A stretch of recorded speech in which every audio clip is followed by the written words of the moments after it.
Vamos a conversar con un amigo, un doctor. Hoy día nos tocó entrevistar a un doctor, a tener la visita extraordinaria de alguna especialidad que es una de las que más admiro, especialmente por la especialidad dentro de esa especialidad ginecológica. Él es un gineco-obstetra, es un experto en fertilidad, que es lo que más admiro yo, es esa ganas de traer niños al mundo, de ayudar a parejas que desean tener un niño y tienen algunas dificultades. Y también es un ginecoestético, hace estética ginecológica, que es algo muy interesante que vamos a llamar mucho la atención a ello. Con nosotros está el doctor Sergio Cater. Bienvenido, Sergio. Gracias por estar aquí. Para mí es un placer estar acá, de verdad, muchísimas gracias por la invitación. Yo quiero empezar haciéndote una pregunta mucho más general, para que vayas entrando en calor, para que te vayas soltando, sentándote claro. Bien, ¿no? ¿Cómo así ginecólogo? Es una pregunta que me la han hecho, pero muchísimas veces. Pero nunca la contestas completa. Sí, digamos que sí, digamos que sí. Yo estudié en la San Martín, pregrado, para ser médico general, digamos. Llegó el 6º año de medicina, que es donde llevas ginecología, y se me abrió la visión. Aquí es, dijiste. Sí, definitivamente es una Pero tú ya me dices que desde niño, sí, lo primero que se te ocurrió es: yo voy a ser médico. Sí. No es mi caso, ¿ah? No, yo decía médico, papá, heladero y jardinero. Llegué a ginecología 6º año y un profesor, me acuerdo que me dice: ponte un guante. Estás hablando de un chico de 22, 23 años. Me puse un guante, examiné a una paciente y me explicó, me dijo: ¿qué es lo que has palpado? Le expliqué lo que palpé sin conocer mucho. Me dijo que tenía razón y luego me siguió enseñando más cosas. Y lo apasionante de la ginecología es que no solo es... Estamos hablando ya del internado. No, antes del internado. Antes del internado. Justo un año antes del internado. Okay. Es que no solo ginecología es medicina, digamos, clínica. Tienes parte clínica, tienes parte diagnóstica, imagenológica, o sea, ecografías, estudios radiográficos, claro, etc. Tienes parte quirúrgica, o sea, laparoscopías, cesáreas, es una cirugía enorme. Tienes parte de fertilidad, tienes parte estética, tienes procedimientos, tienes absolutamente todo en una sola especialidad. A mí me sorprende porque en mi familia, o sea, familia directa, la familia nuclear, papá, mamá, hermanos, no hay médicos. O sea, eso te iba a preguntar, sí, tú no seguiste a ningún familiar directo. No, o sea, a ver, el hermano de mi mamá es médico, pero vive fuera del país desde que yo nací. Ok. O sea, no tuve ese... ¿Y cómo así, de tan niño? Porque me dice que lo primero que se te ocurrió cuando tienes uso de razón es ser doctor. ¿Por qué? ¿Te compraron un juego de hola, soy doctor? ¿O qué? Tengo una historia bien bonita. Es un poco personal, pero ya la he contado en redes. De hecho, que es una prima hermana que yo tenía, que es bueno, falleció hace poco, que nació con un síndrome genético cromosómico. O sea, una alteración cromosómica que hoy en día definitivamente ya sé que es algo irreversible, es algo con lo que nació, y que es una enfermedad degenerativa. Entonces, obviamente yo muy unido a mi prima hermana, en algún momento cuando aprendí a hablar, cuando tomé conciencia, yo le dije a mi tía: yo quiero curar a mi prima. Y ahí, pum, empezó mi... Ahí nació una cosa que se llama vocación de servicio. Sí. Defínenos realmente lo que significa ser infértil, que abarca muchas cosas, pero naces infértil, tienes una etapa infértil, te vuelves infértil. El concepto, ¿qué es en principio el infértil? En verdad sí, es complejo de entender, y antes de poder definirlo, de hecho es importante saber que la estadística actual de infertilidad en parejas es 1 de cada 6. O sea, 1 de cada 6 parejas va a tener un problema de fertilidad. Eso es un montón. Es un montón. Y otro dato interesantísimo también es que en los últimos 60 años, es una generación, hasta menos, ha aumentado más del 50% los casos de infertilidad. ¿Así? Es, ¿Y por qué? ¿Por desinterés? ¿Por falta de cama? No, no. Ahí hay un montón de factores que podemos ir discutiendo. Como tú dices, Esto sí, no es un problema nuevo, pero sí es cierto que estamos empezando a abordar ya un problema que está tomando una actitud de salud pública, de salud de Estado, básicamente. Si tienes una pareja menor de 35 años que está intentando salir embarazada, sin métodos anticonceptivos, por supuesto, con una buena frecuencia sexual, estamos hablando de por lo menos unas 2 a 3 veces por semana, independientemente de los días fértiles. ¿Esa es buena para ti? Es No, importantísimo. es una pregunta fuera es de lugar. importantísimo, es importantísimo. Una pregunta fuera. Y no logra un embarazo en un año, se considera que esa pareja es infértil. Es infértil. Y el tema de drogas, digamos, excesos en el alcohol o excesos en la alimentación de dulces, de este tipo, ¿tiene algo que ver también? Definitivamente, porque uno, que el alcohol, drogas, etcétera, son Matan tóxicos. el líbido. Además que bajan el líbido, aumentan los factores inflamatorios en el cuerpo. Y todo lo que inflama daña.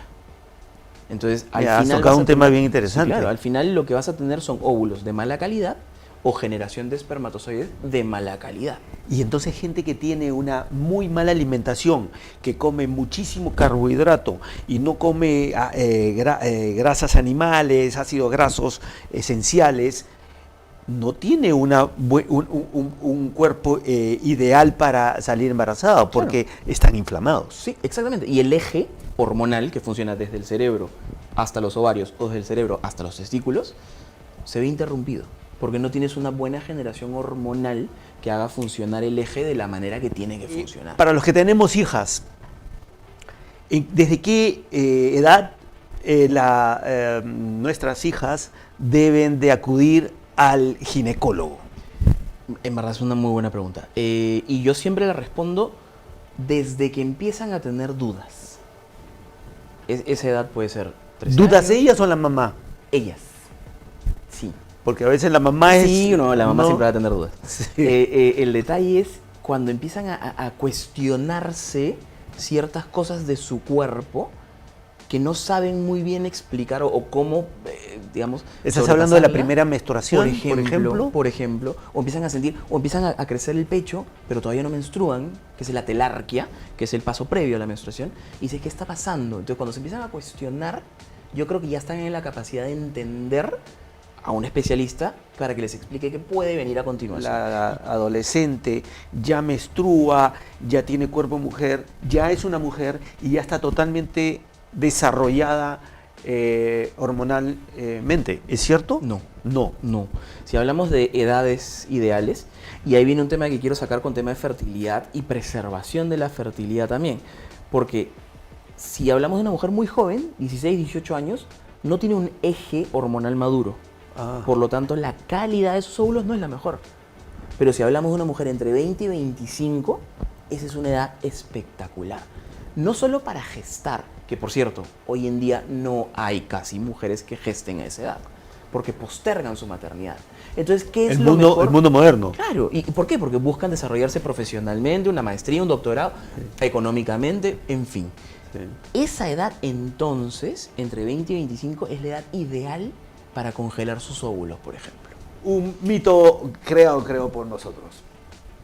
¿Es verdad que una mujer embarazada puede volver a salir embarazada ¿Estando embarazada? estando embarazada? Sí.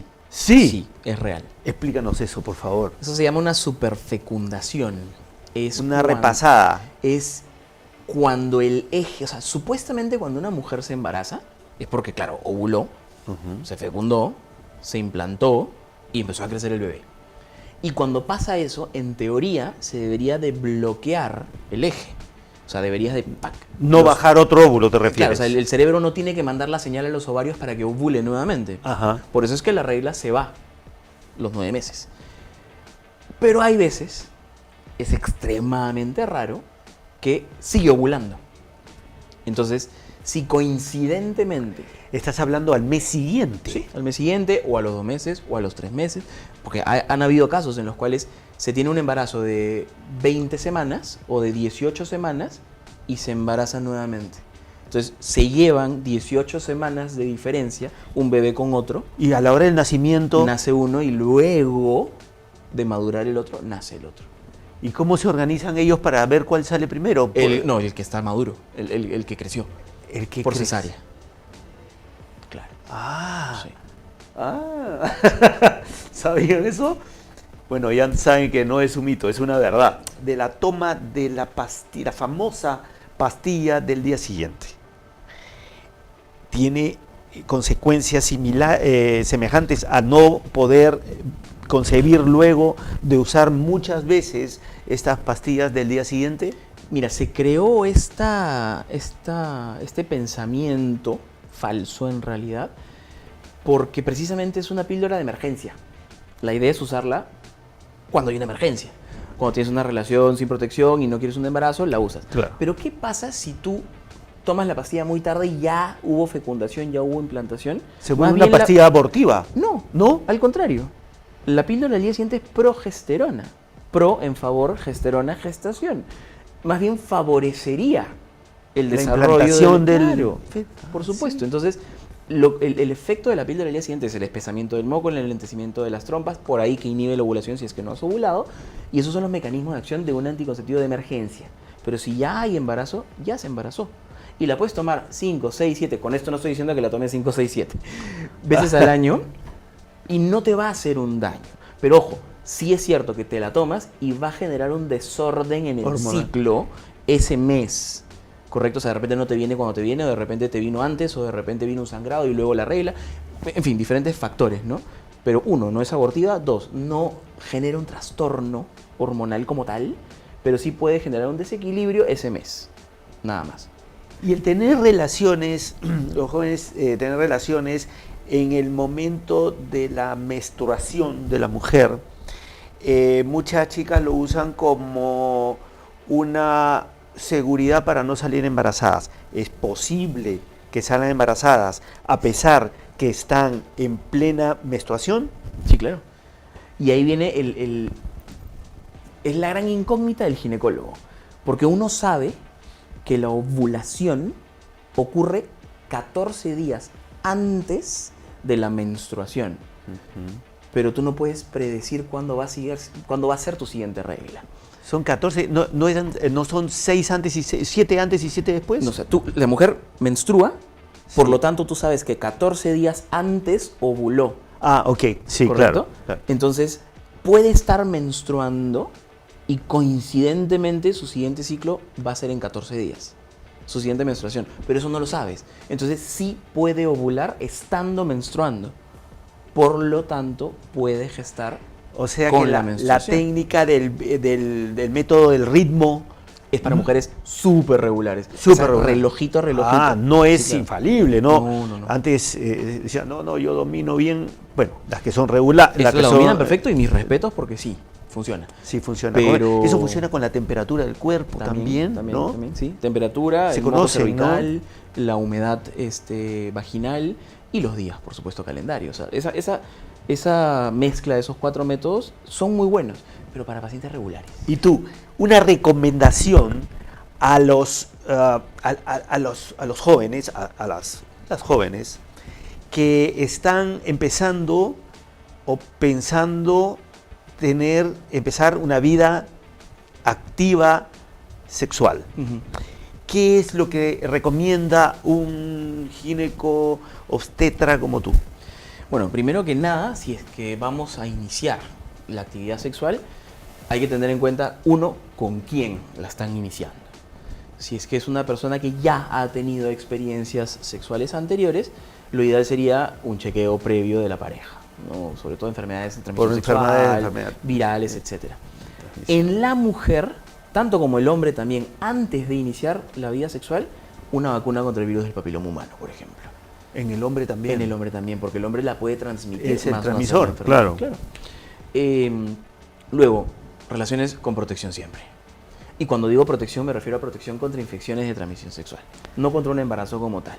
O sea, claro, usar condón para evitar enfermedades de transmisión sexual, Totalmente. especialmente en jóvenes, ¿no? Especialmente Que podrían no tener una pareja única, ¿no? Y Exacto. que podrían estar cambiando de parejas. Totalmente.